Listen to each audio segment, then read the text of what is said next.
Avi Nardia is one of the world's leading counterterrorism instructors. A top student of Moni Isaac, he has gone on to fund the Kapap Academy. Kapap hand-to-hand combat was first used by Israeli Defense Forces in the 1940s, but as Avi demonstrates, remains just as effective today.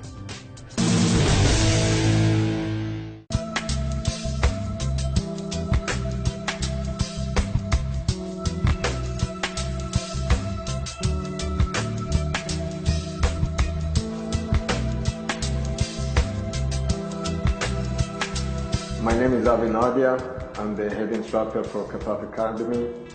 Mostly I teach the hand-to-hand, and Albert Timan, which is the Kapap Academy president, teach the tactical training. That way we try to make sure that we cover both departments in the best way, tactically or hand-to-hand. I started martial art early age when my father started teaching me actually like you can say hand-to-hand or military hand-to-hand. I concentrate mostly like you can say it's Israeli martial art. It's more based about a little bit mixing judo, jiu-jitsu, boxing, plus gymnastics. And slowly the more I got involved with traditional martial arts, I also understand much better the modern martial art or the military combat. I think if I have to credit a person that developed Kapap, I would credit it to Michel Horowitz, which was the head instructor for the Palmach platoon. Most of the knowledge came by immigrants that moved from different countries. Most of them did different variations of judo, jiu-jitsu, and then they start to understand that to mix things is all the time the best thing. As long as you do not mixed martial art style, is more like you do the judo as judo, you do the grappling as grappling, you do the boxing as boxing, and then you mix them.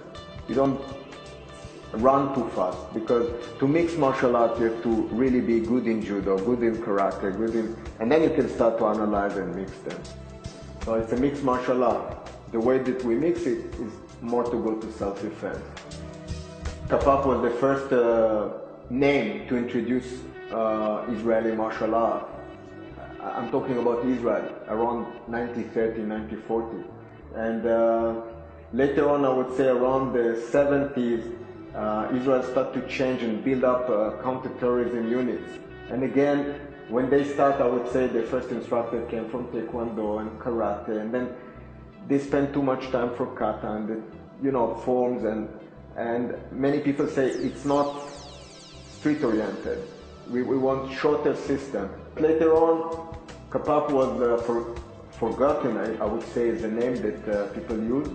And some Krav Maga people call themselves Krav Maga Kapap, or Kapap Israeli Krav Maga. And again, because it's all generic name, and some people mix more names, Kapap Lotal, Krav Maga, Agana. We teach martial art in the army, basically to give a self-confidence as a sport, as a physical education, teach mobility, teach you not to be afraid, and let you explore some fear. If I put you under boxing and you have to spar suddenly boxing and it's a little bit bruising you, suddenly you're getting scared, so it exposes you to fear. Also, it teaches your sensors how it tests, like the blood if you get hit, the punch in your nose, so you're not in shock if it's come to a real situation of confrontation.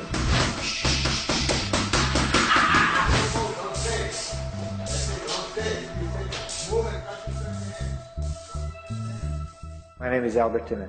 I am the president of Kapap Academy.